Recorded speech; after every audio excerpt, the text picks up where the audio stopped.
మ్యాటర్ని కూడా కొద్దిగా ఎక్స్పీడియేట్ చేస్తే ఆ ఇష్యూ కూడా ఒక లాజికల్ కన్క్లూజన్కి వెళుతుంది అన్నది మనం అనుకోవచ్చు. ఇక సేనతో సేనాని జనసేన పార్టీ 3 రోజుల పాటు మీ వైజాగ్లో ఒక ప్రోగ్రామ్ కండక్ట్ చేస్తోంది సార్. ఈరోజు విస్తృత స్థాయి సమావేశం కూడా ఉండబోతోంది.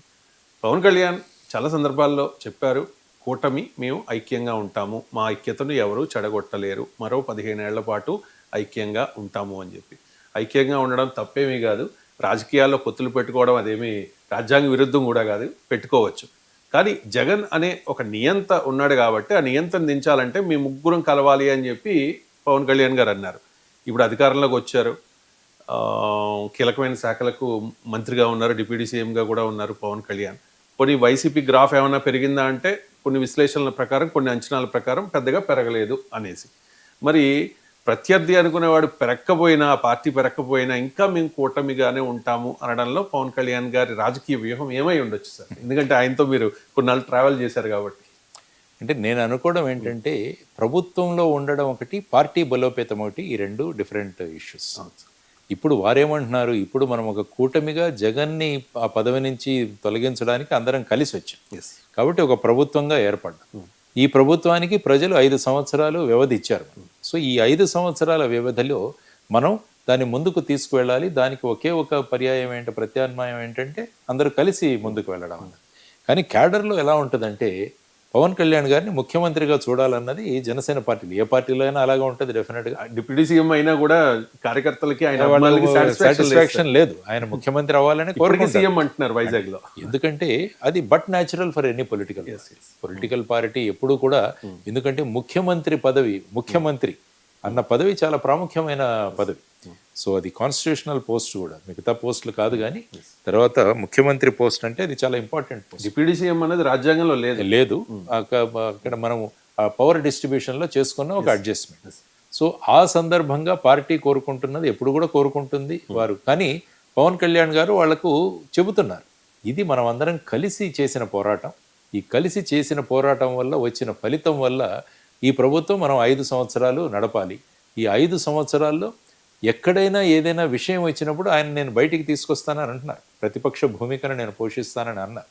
కొన్నిసార్లు హోమ్ డిపార్ట్మెంట్ సరిగా పనిచేయట్లేదని, తర్వాత ఎవరో పాలక పక్షంలో ఉన్న ఒక వ్యక్తి ఫారెస్ట్లో ఏదో ఎంకరేజ్మెంట్ చేశారు కాబట్టి ఆయన మీద కేసు పెట్టాలని, ఇవన్నీ కూడా బయటకు వస్తాయి. తిరుపతి అడవుల్లో జరుగుతున్నప్పుడు ఆ విధమైన పరిస్థితి. అందువల్ల ఇదేంటంటే కూటమిలో ఉన్న అంటే టోటల్ సరెండర్గా ఎప్పుడు కూడా అనకూడదు. ఎందుకంటే ఇదొక స్ట్రాటజీ, ప్రభుత్వాన్ని నడిపే స్ట్రాటజీ.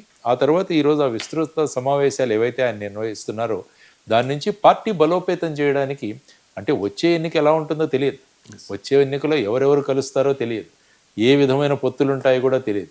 కానీ అక్కడికి వచ్చేసరికి పార్టీ బలోపేతం అవ్వాలని ఆయన చెప్పడం. అందుకని నిన్న ఆయన మాట్లాడిన మాటలు కూడా నేను విన్నాను. అంటే మిమ్మల్ని లీడర్గా తయారు చేసుకునే దీనికోసం నేను చూస్తున్నాను. వార్డులో కూడా మనకు లీడర్స్ కావాలి, ఆ విధమైన లీడర్షిప్ కావాలి. అది ఆయన ముఖ్యంగా కోరుకుంటున్నట్టు నేను సేనతో సేనాని కార్యక్రమంలో నేను చూసిన అంశాలు. ఆ తర్వాత ఐ థింక్ ఎమ్మెల్యేస్, తర్వాత ఇంపార్టెంట్ ఫంక్షనరీస్ ఒక మీటింగ్ జరిగింది అనుకుంటారు. అందులో ఏ విధమైన విషయాలు మాట్లాడతారన్నది ఆయన ఎప్పటి నుంచో క్లారిటీతో ఉన్నారు. అంటే పొత్తులు పెట్టుకున్నాం, ఇది కూటమి ప్రభుత్వం, దాన్ని సాఫీగా మనం తీసుకువెళ్ళాలి. అలా ఉందని చెప్పి పార్టీని నేను టోటల్గా నెగ్లెక్ట్ చేసే ప్రసక్తి కూడా లేదు. పార్టీని బలోపేతం చేసుకుంటూ వెళ్ళగలగాలి అన్నది, వెళ్ళగలగాలి అంటూ ఉన్నారు, పార్టీని బలోపేతం చేస్తాను అంటూ ఉన్నారు. కానీ పార్టీ బలోపేతం అవుతుందా సార్? చెయ్యాలి. ఎందుకంటే ఇప్పుడు ఐ థింక్ ఈ 3 నేను విన్నది ఏంటంటే ఆయన మాట్లాడిన ప్రతి ఒక్కరిని కూడా విన్నారని నేను విన్నాను. వాళ్ళు ఇచ్చిన పాయింట్స్ కూడా ఆయన నోట్ చేసుకున్నారని నేను విన్నాను. సో ఆ తర్వాత వాటి మీద చర్యలు తీసుకుంటాము. ఆ తర్వాత పార్టీని బలోపేతమైన దిశగా వెళ్ళాలి.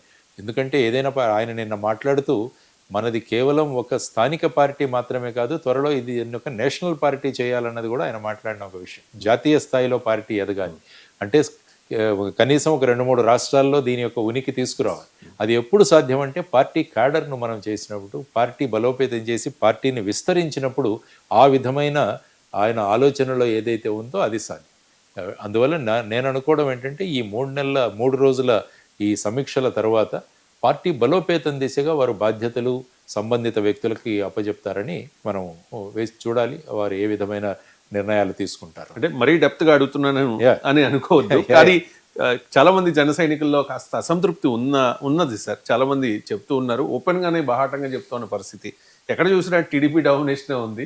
మేము కూటమి అధికారంలోకి రావడానికి జనసేన కదా మెయిన్, మాకు సీట్లు తక్కువ ఇచ్చారు, అయినా కూడా మేము భరించాం. 100% స్ట్రైక్ రేట్ వచ్చిన తర్వాత కూడా మాకు నామినేటెడ్ పదవుల్లో కాస్త ఆ వివక్ష చూపించారు. ఇప్పుడు కూడా టీడీపీ డామినేషనే, జనసేన ఎమ్మెల్యే ఉన్న చోట కూడా టీడీపీ డామినేషనే కనిపిస్తుంది అని కొంతమంది